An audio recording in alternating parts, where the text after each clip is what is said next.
If you're in nursing school or you're getting ready to take the NCLEX and you don't know what a normal blood lead level is, you may want to watch this video. If you don't know what chelation therapy is, you may want to watch this video.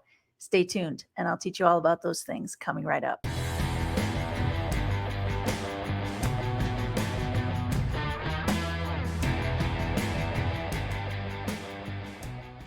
Hello, Clinic Review families. Dr. Sharon with Clinic Reviews, the home of the very best NCLEX review in the entire universe. What we do here on this channel is we go through questions, but if you want a comprehensive NCLEX review, you should go to clinicreviews.com, sign up for the on-demand Clinic Review by the GOAT himself, Mark Klimek. We also have streaming services where you can see all our videos that I do here on YouTube, plus some others. You can see all of those with no ads. That costs $19.99 a month. And you can also do small group tutoring for 3-hour sessions in 1 month, 2 by Mark Klimek, 1 by me, 1 by Pete Savard, one of our other reviewers. And they're also recorded for you to watch anytime over the course of the month that you purchase the small group tutoring. Okay, let's go ahead and get started. This is under safety and infection control. And y'all, lead poisoning is a big risk, particularly for kids. So there's a good chance you're going to get something about this on your NCLEX. And it's not the kind of thing that we can kind of guess what the right answer is. At least it's not for me. I'm not real knowledgeable about lead poisoning, and I'm not a peds nurse, so I don't know that much about it. So let's go ahead and get started. A nurse is reviewing lab results for a child who had a blood lead level test. Which of the results requires immediate intervention? 5 micrograms, 15 micrograms, 35 micrograms, or 55? Well, if you're guessing, y'all, it seems like it's a pretty easy answer. Pick the highest number. Okay, highest number. But what you do need to know is 50 to 60. 50 to 60 is when we're concerned about poisoning, lead poisoning, and we're going to have to intervene more aggressively when it's between 50 and 60. A nurse is caring for a child with a confirmed blood lead level of 50. Which of the following treatment options should the nurse anticipate? Oral iron supplements, high calcium diet, chelation therapy, or vitamin D supplementation. So the treatment for a blood lead level between 50 and 60 is chelation therapy. Now, there's specific drugs that are associated with chelation therapy. Those are in the Blue Book. The Blue Book is right there behind me. You can purchase that on Amazon or get the app, the Blue Book app. Go to clinicreviews.com and you can get that. All right, for a child with lead poisoning, the nurse knows chelation therapy is required. Which of the following orders will the nurse anticipate? Calcium, disodium, ethyl acid, IV. Methylprednisolone IV, piperacillin tazobactam IV, normal saline bolus. So methylprednisolone is a steroid. That's not chelation. That's not how we treat it. Piperacillin tazobactam is an antibiotic. This is not an infection. That's not how we treat it. And so you might say, well, maybe we need to give them a bolus. Maybe we need to dilute it. Y'all, that's not the way we treat it. We don't treat it with fluid boluses. So the drug is, and what I want you to remember is EDTA. In the Blue Book, it gives you the name of 3 different drugs. I'm only going to talk about 2 of them here on the video, but he abbreviates it EDTA. And so I put the whole name here so that you realize you do not have to memorize the entire name. They will give you, for really long chemical names like this, for any drug that has a long chemical name, they're going to put the abbreviation in the parentheses, and you don't have to remember calcium, sodium 2, because calcium is Ca, right? That first calcium, disodium, Na2, that's disodium. EDTA is the ethyl acetic acid, right?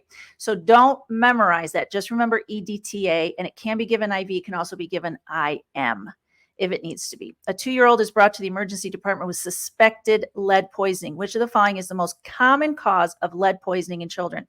Drinking bottled water, eating soil-grown fruit, drinking unprocessed milk, or eating lead-based paint chips. The correct answer is eating lead-based paint chips, which is why lead-based paint is no longer allowed, at least in the United States. And old houses that have lead paint, usually the health department has to come in and evaluate it somehow. I don't know, but we're not allowed to use lead-based paint anymore. So eating lead-based paint is a big risk for children, not for adults, but for children. Now, there are other risk factors. There can be lead in the soil. There can be lead in water, but those are low risk. And usually there's a a known cause of it, like something happened and now we've got lead in our water. So generally speaking, water and soil are not big risk factors for lead unless it's known in your area to have that. But overall, in general, the number one risk factor for children to be exposed to lead is eating lead-based paint chips. An adult patient presents with complaints of memory loss, headaches, and muscle weakness. The nurse notes that the patient works in a battery manufacturing plant. Which condition should the nurse suspect? Mercury poisoning, chronic fatigue syndrome, lead poisoning, or fibromyalgia? So it's obvious the right answer is lead poisoning because we're doing lead poisoning in this lecture. But I want you to think about this. If you didn't know this, and this was just an out of the blue question, you're like, maybe it's mercury. There's mercury in batteries, right? Not really. There's not really mercury in batteries, so that's not an issue. There's tons of lead in batteries. And when you look at this, so we're going to get rid of chronic fatigue syndrome and fibromyalgia because we know it's something related to working in a battery manufacturing plant. So lead is one of the primary components of batteries. So when you think about lead poisoning, it can be very vague, it can be very diffuse. But if you think in general, musculoskeletal, neuro, and so headache is neuro, memory loss is muscle weakness is musculoskeletal. So let's practice that as we continue going. A nurse is assessing a child suspected of lead poisoning.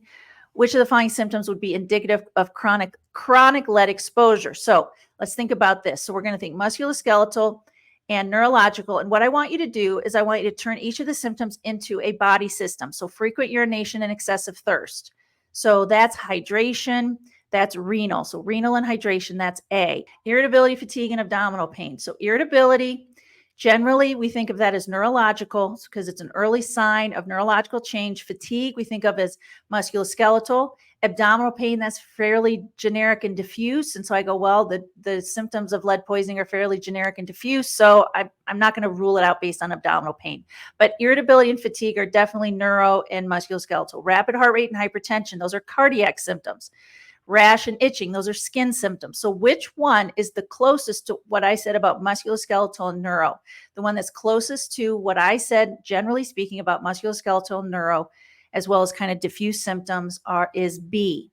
So when you see a list of symptoms like this, turn it into body systems, not just symptoms, but body systems, and see if you can go, oh, well, 3 of these are all cardiac and one of them is skin. So maybe I'm going to go with the skin or something. Like, I'm not talking about lead. I'm talking about in general, when you just have, like, I have no idea what the symptoms are. Turn them into body systems. Say, is it more likely to be are the side effects or the symptoms most likely to be in which body system?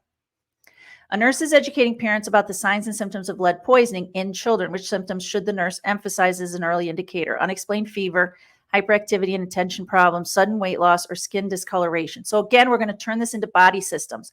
Unexplained fever, that's an immune response. That's an infection. So no, we're not going to go with that one. Hyperactivity and attention problems, that's neurological. That's neuro.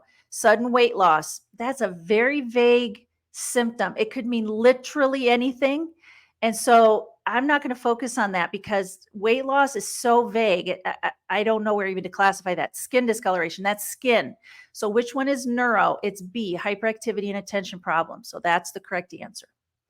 A 4-year-old child presents with a blood lead level of 25. What is the most appropriate initial intervention? Reassess the child in 1 year, administer chelation therapy immediately, provide family education on lead exposure prevention, and recheck the lead level in 1 to 3 months. Start IV fluids to flush out the lead. So 25, remember we said 50 to 60 is where we have to do chelation therapy. So we're not going to do B.